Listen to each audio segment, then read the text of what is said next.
Now, to do this, what you first need to understand is you do not have to, and you will not have to radically change your lifestyle. The best way that I do this is simply I started by analyzing how I used every single day. Now you get 24 new hours every day, and every day is really split into three parts. I think I would call it the first third of your day is really assigned to your sleep time. That's 8 hours every day assigned to rest and restoration. The remaining 16 hours is really what I call your waking day. That's when you're alive, that's when you're awake. Now, that is split into two parts. If you have a full-time job, you might spend 8 hours at work. The remaining 8 hours is your personal time. Now, you cannot compromise on your work time if you have a fixed daily number of hours you have to do at work. 8 hours is for work, you can't really do much about it.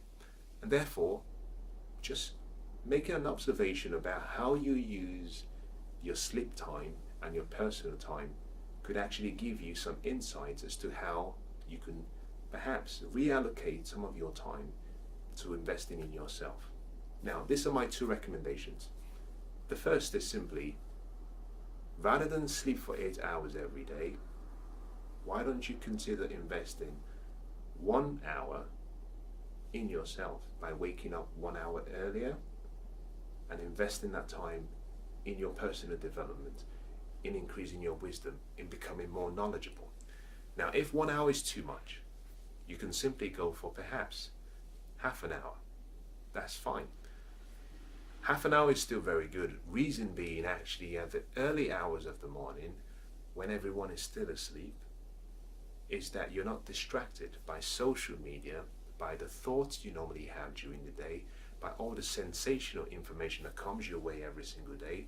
Is that the return of that time invested in your mind is much more than if you were investing that time during any other time during the day. The second way is simply by observing how you use your personal time. Now, when I did this on myself, I observed and I realized that I was spending between 1 and 2 hours every day traveling to and from work. In addition to that, I found I was spending between 1 and 2 hours every day on recreational activities, going to the gym or for a hobby. Now, by combining your travel time and your leisure time together with your learning time, you can actually save between 1 hour and 2 hours every day, and you can invest that time in yourself. Now, how do you do this? You do this through audio learning. Well, if you travel to work and you drive, rather than listening to music, rather than listening to the radio station, why don't you listen to perhaps an educational, empowering, inspirational? It could be a book, it could be a recording.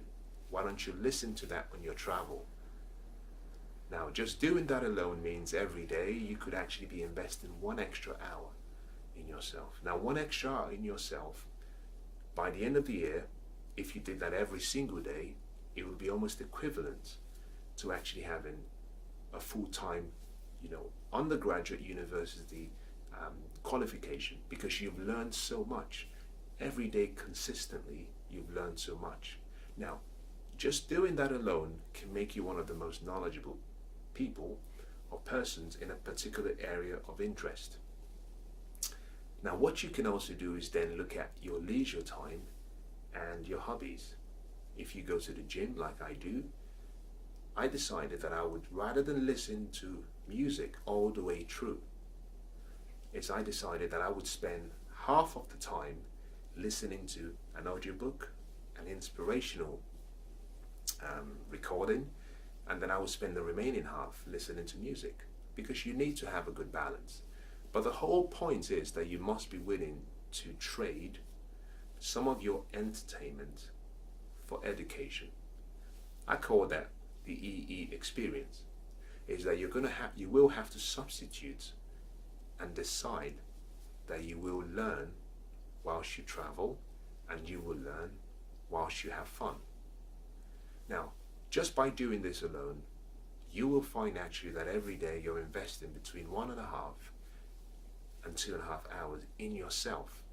Now, the compound effect of those small incremental daily changes will lead to a tsunami, to an avalanche of great results in your life.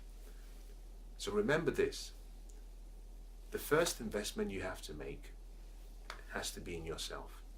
Before you start thinking about investing in paper assets, and that is really, stocks, bonds, mutual funds, before you think about investing in real estate, before you think about investing in commodities, you must invest in yourself first, because you are the most important person in your world.